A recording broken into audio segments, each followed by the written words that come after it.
Assalamualaikum warahmatullahi wabarakatuh. Perkenalkan, saya Maureen Damar Safira dari kelas Metodologi Penelitian IT 0401.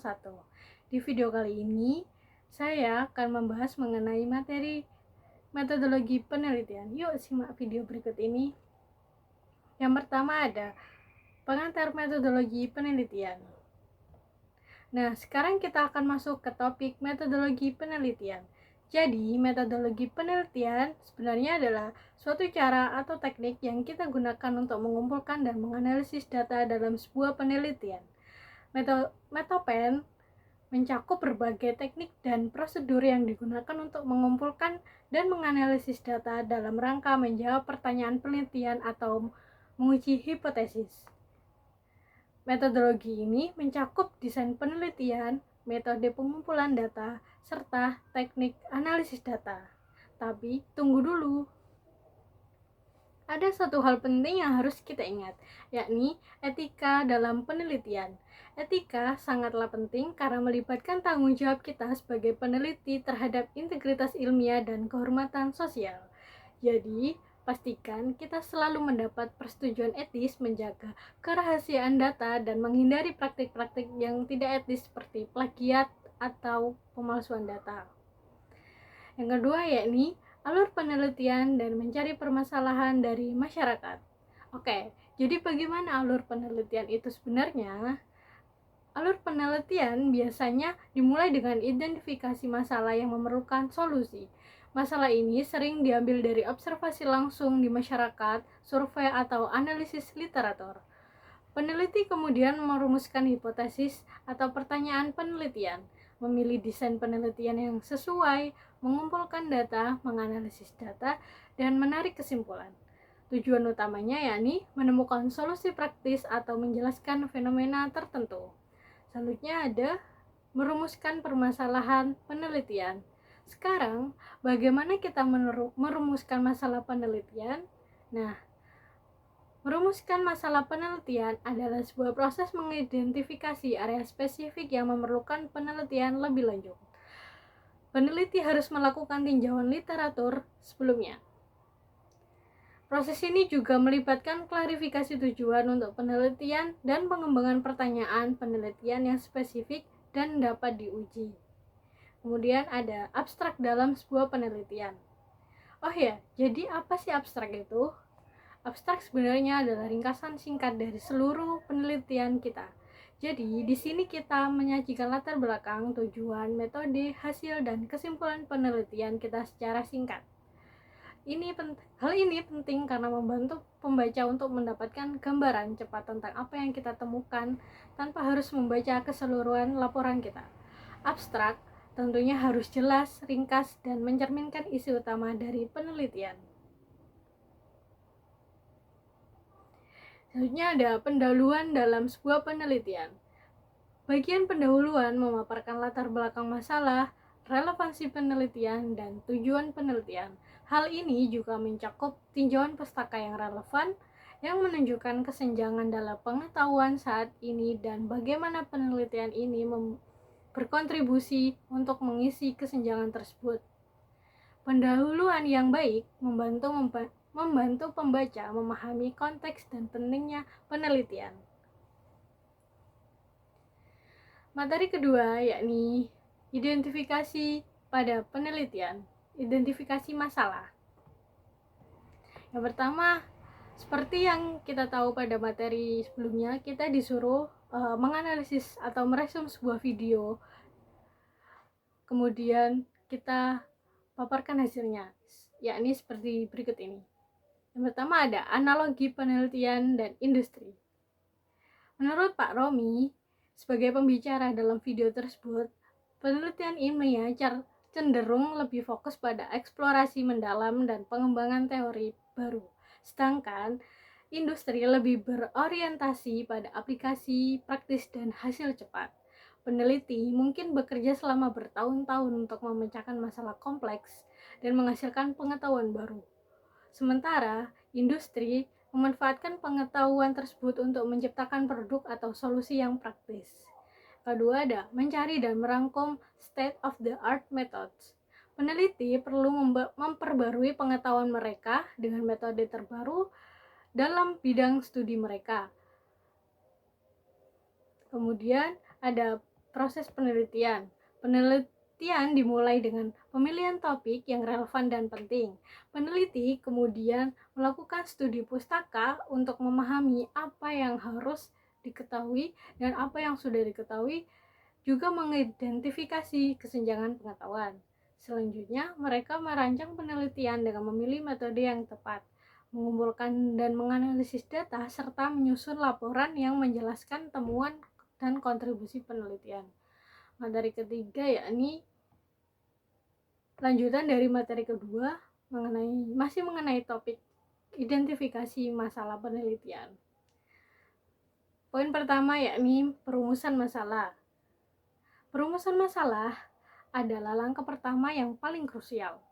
Peneliti harus memastikan masalah yang dipilih memiliki relevansi ilmiah dan praktis.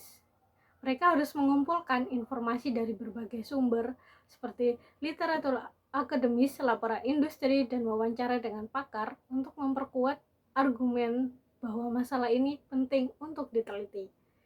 Kemudian, poin kedua ada alur penelitian. Setelah masalah dirumuskan, peneliti dilanjutkan dengan mengembangkan hipotesis atau pertanyaan penelitian, memilih desain penelitian yang sesuai, mengumpulkan data, dan menganalisis data. Kemudian materi yang keempat, yakni jenis perumusan masalah penelitian. Yang pertama ada research problem. Masalah penelitian adalah gap atau kesenjangan dalam pengetahuan yang juga membutuhkan penelitian lebih lanjut. Hal ini bisa berasal dari ketidaksesuaian dalam temuan penelitian sebelumnya, kebutuhan masyarakat, atau perkembangan baru dalam bidang tertentu. Contohnya, misal tingkat kepuasan pengguna aplikasi e-commerce XYZ di Indonesia mengalami penurunan tanpa alasan yang jelas. Kemudian yang kedua, research question. Pertanyaan penelitian adalah pertanyaan spesifik yang ingin dijawab oleh peneliti. Pertanyaan ini harus dirancang sedemikian rupa hingga dapat diuji dan dapat dijawab melalui pengumpulan data dan analisis data. Jenis pertanyaannya ada 3, yakni yang pertama ada deskriptif. Apa yang terjadi? Contohnya, bagaimana tingkat kepuasan pengguna aplikasi XYZ? Kemudian yang kedua ada korelatif. Apa hubungan antara dua variabel? Contohnya, apakah ada hubungan antara fitur aplikasi dan tingkat kepuasan pengguna? Kemudian yang ketiga ada eksperimental. Apa yang terjadi jika? Contohnya, bagaimana perubahan desain antarmuka mempengaruhi kepuasan pengguna? Kemudian yakni research objektif. Tujuan penelitian adalah hasil spesifik yang diharapkan dari penelitian. Hal ini mencakup tujuan utama, misalnya memahami hubungan antara dua variabel, dan tujuan spesifiknya misalnya mengukur pengaruh variabel independen terhadap variabel dependen. Tujuannya harus jelas, dapat diukur, dan terarah. Jenis tujuannya ada 2, yakni yang pertama tujuan umum, seperti menilai faktor-faktor yang mempengaruhi kepuasan pengguna aplikasi e-commerce XYZ di Indonesia. Yang kedua tujuan khusus, yakni mengidentifikasi fitur-fitur aplikasi yang paling mempengaruhi kepuasan pengguna, menilai dampak dari desain antarmuka terhadap kepuasan pengguna, dan mengevaluasi hubungan antara pelanggan dan kepuasan pengguna. Materi kelima yakni kajian teori dan penulisan referensi. Kajian teori adalah proses meninjau literatur yang relevan untuk memahami teori, konsep, dan temuan sebelumnya yang terkait dengan topik penelitian. Hal ini tentunya membantu peneliti membangun kerangka teoritis yang kuat dan mengidentifikasi kesenjangan yang bisa diisi oleh penelitian baru. Yang kedua ada penulisan referensi. Penulisan referensi adalah mencatat sumber yang digunakan dalam penelitian. Hal ini penting untuk memberikan kredit kepada penulis dan kemungkinan pembaca untuk melacak sumber informasi yang asli. Penulisan referensi yang baik juga menunjukkan integritas akademis dalam membantu mencegah plagiarisme. Materi yang terakhir masuk ke jenis-jenis metodologi penelitian. Yang pertama ada action research. Adalah sebuah metode penelitian partisipatif yang bertujuan untuk memecahkan masalah praktis melalui tindakan langsung dan refleksi. Peneliti bekerja sama dengan partisipan untuk mengidentifikasi masalah, merancang solusi, dan mengimplementasikan perubahan. Proses ini sering bersifat siklus atau berulang dengan refleksi dan revisi yang berkelanjutan. Jenis-jenisnya yakni penelitian tindakan kelas, yakni berfokus pada perbaikan dalam konteks pembelajaran di kelas. Kemudian yang kedua ada penelitian tindakan sekolah, yang berfokus pada perbaikan dalam skala lebih besar di lingkungan sekolah. Kemudian yang terakhir ada penelitian tindakan kolaboratif, melibatkan kolaborasi antara berbagai pihak dalam proses perbaikan. Yang kedua ada experimental research. Adalah sebuah metode yang menggunakan eksperimen untuk menguji sebuah hipotesis. Hal ini melibatkan manipulasi variabel independen untuk melihat pengaruhnya terhadap variabel dependen. Dengan kontrol ketat terhadap variabel lain untuk memastikan validitas hasil, eksperimen dapat dilakukan di laboratorium atau lapangan tergantung pada kebutuhan peneliti masing-masing. Jenis-jenisnya yakni pertama ada pre-experimental design atau desain eksperimental yang sederhana tanpa kelompok kontrol. Yang kedua ada true experimental design, yakni desain eksperimental yang menggunakan kelompok kontrol untuk membandingkan efek perlakuan. Yang terakhir ada quasi experimental design, yakni desain eksperimental yang tidak memiliki randomisasi kelompok. Yang ketiga ada studi kasus. Adalah sebuah metode peneliti yang mendalam terhadap satu atau beberapa kasus individu dalam konteks yang nyata. Peneliti mengumpulkan data rinci melalui berbagai sumber seperti wawancara, observasi, dan dokumen untuk memahami fenomena yang kompleks dan dinamis. Studi kasus memberikan wawasan yang mendalam tetapi mungkin kurang generalisasi dibandingkan metode lain. Jenis-jenisnya yakni pertama ada studi kasus deskriptif, yakni menjelaskan kasus tanpa melakukan analisis yang mendalam. Yang kedua ada studi kasus explanatory, yakni menganalisis kasus untuk menjelaskan hubungan sebab akibat. Yang ketiga ada studi kasus instruktif, yakni menyajikan kasus sebagai pembelajaran untuk konsep atau teori tertentu.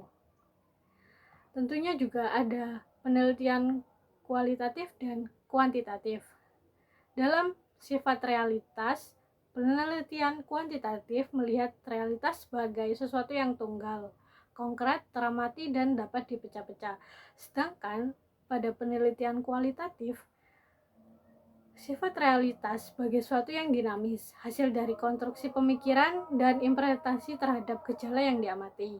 Kemudian pada desain penelitian kuantitatif desainnya spesifik, jelas dan rinci, dan ditentukan sejak awal. Sedangkan penelitian kuantitatif desainnya bersifat umum, fleksibel, dan berkembang selama proses penelitian.